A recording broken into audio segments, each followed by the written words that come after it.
long for? What are you looking for? It all depends on this. If your desire,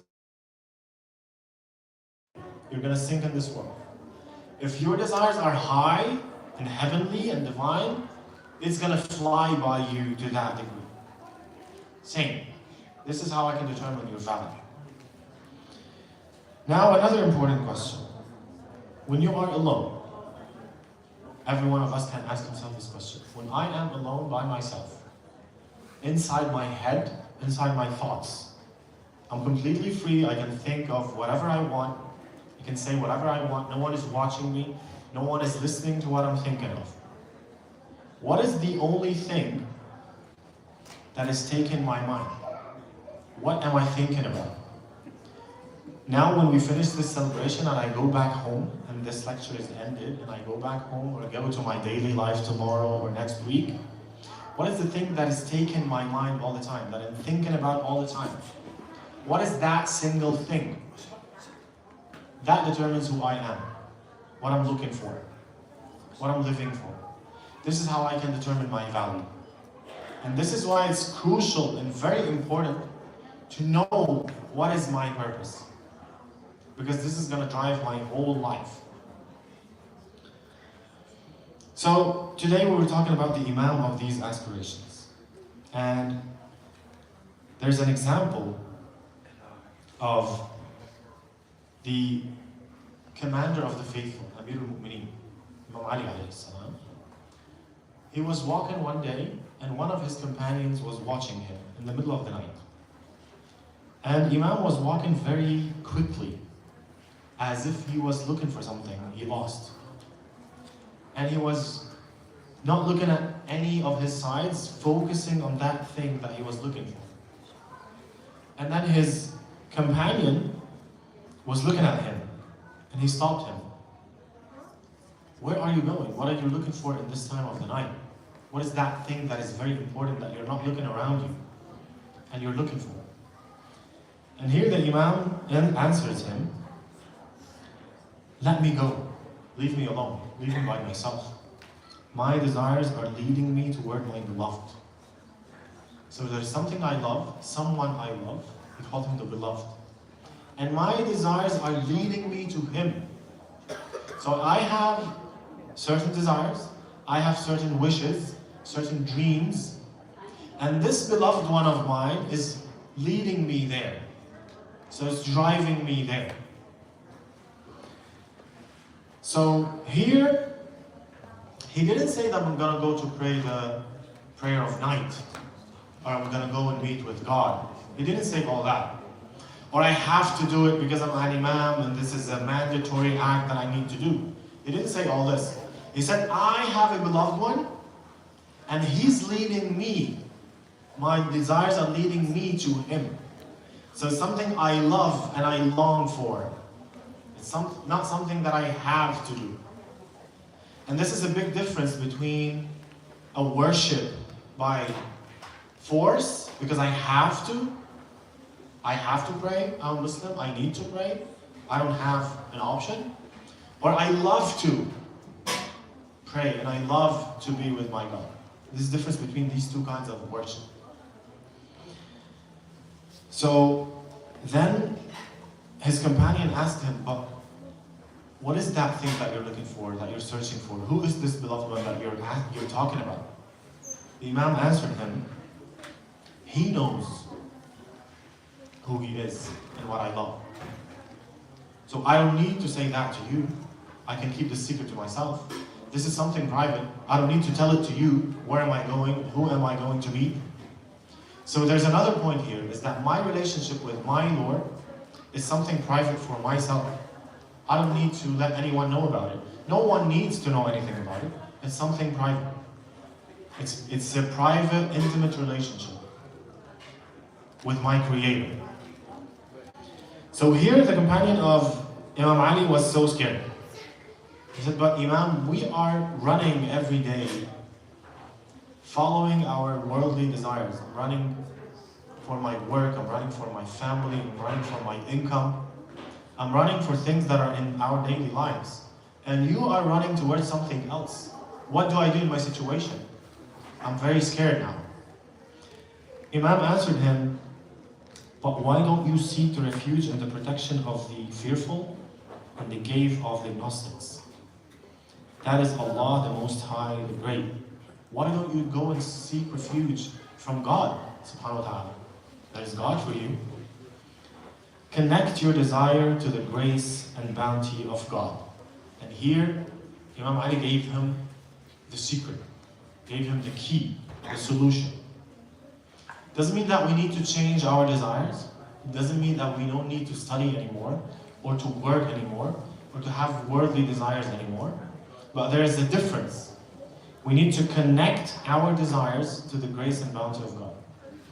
So everything I do, I have to connect it to Allah subhanahu wa ta'ala. What are you working for? Why are you studying for? Why are you taking care of your family? Why are you having your income? Everything that you do, what is the reason behind it? And how is that connected to God? Is there a connection? Or is it for another reason? Because everything we do is according to our intentions. If my intention is just for something that is worldly, so it has no value for God. If my intention is for God, so everything I do, even my breathing, and my eating, and my living every day, is for God.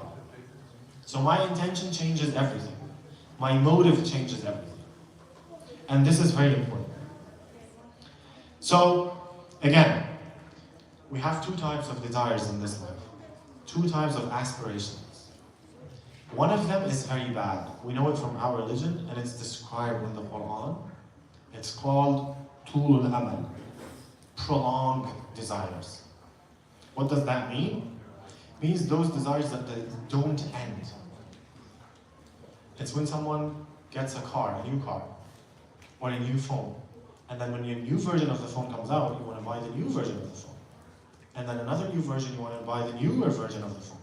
Or I want a bigger car and a more expensive car. Or I want a bigger house and a more expensive house. These are worldly desires in this dunya that never end. You always want more. More desires, bigger desires, more expensive desires, more beautiful desires. This is why it's called the prolonged desires, because it doesn't have an end, it's infinite. Because life is infinite. Everything you want in life, there's more from it. There's even bigger from it. So it doesn't end. This kind of desires is not good. Because you're going to be drowned in this empty cycle.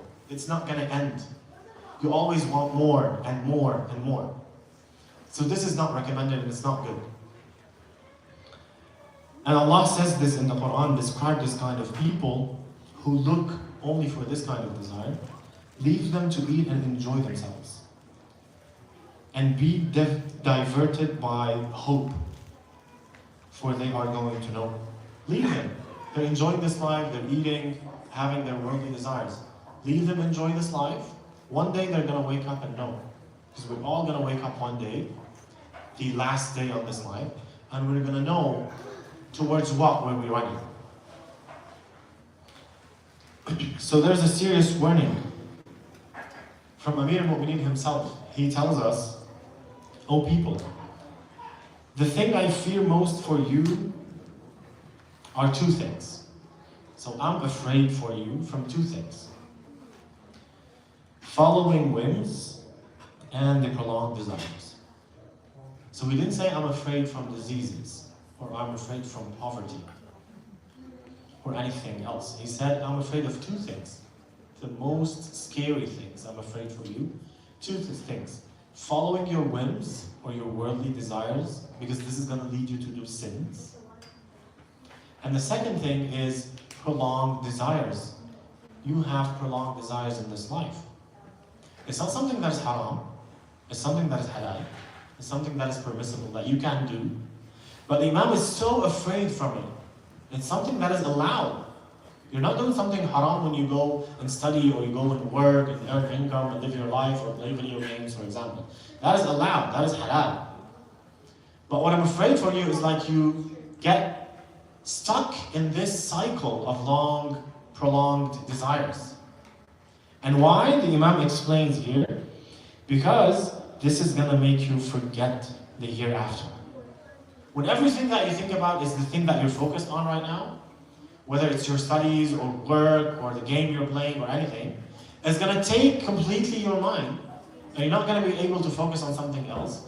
You're not going to be able to imagine yourself that this is all going to maybe end tomorrow, or maybe tomorrow I'm going to die. It's not going to give you the chance to think about that one day is going to be the end. So you're not going to have the time to think about the year after. This is the danger of these prolonged desires. Allah subhanahu wa ta'ala also has this swear, by my might and by my majesty and by my throne, I will surely cut off the hope of anyone who places their hope in other than me. Whatever we have a hope in life, God said, if it's not me, I'm going to cut it off. Whatever you're seeking, if it's a degree, or a new phone, or a new game, or a new car, or a bigger house, or a wife, or children, whatever it is, if it is not me, I'm going to cut it off. So you're not going to get it in this life. Because I am everything. If you're not seeking me, you're not going to get anything. And this is a promise from Allah subhanahu wa ta'ala. So to end with this, before the beginning of the month of Ramadan, now we still have about 2 weeks for the month of Ramadan, and then about 40 days until the end of the month of Ramadan. And this opportunity now in Sha'ban is an opportunity to prepare for the month of Ramadan. And especially for Laylatul Qadr, the month of destiny. Because everything is going to be written in that night. So we have to be ready for that night. What do you want? Because you have to ask for your wishes in that night. And it's going to determine the next year for you. So you have to be ready for it from now. So now is the time, 2 weeks before the month of Ramadan, and this blessed night, which is the night of the 15th of Sha'ban, to think about my wishes and my aspirations. What am I looking for? To correct them if they're wrong. To think about them. To write them down. So I can ask for them later. So here I have few recommendations. The first one is you have to sit down with an empty white paper and think about what are the things that you want in this life. What is your aspiration? What are your wishes and dreams and aspirations? Write them down. Think about it and write it down. The second recommendation is you have to do a test for these desires that you wrote. If I don't get to what I want, what happens to me? If I don't get accepted in the college that I want to go to, or the high school that I want to go to, or I don't get the phone that I want or the car that I want, what happens to me? Is this going to destroy me completely, or am I going to survive? This determines how much you are attached to that desire.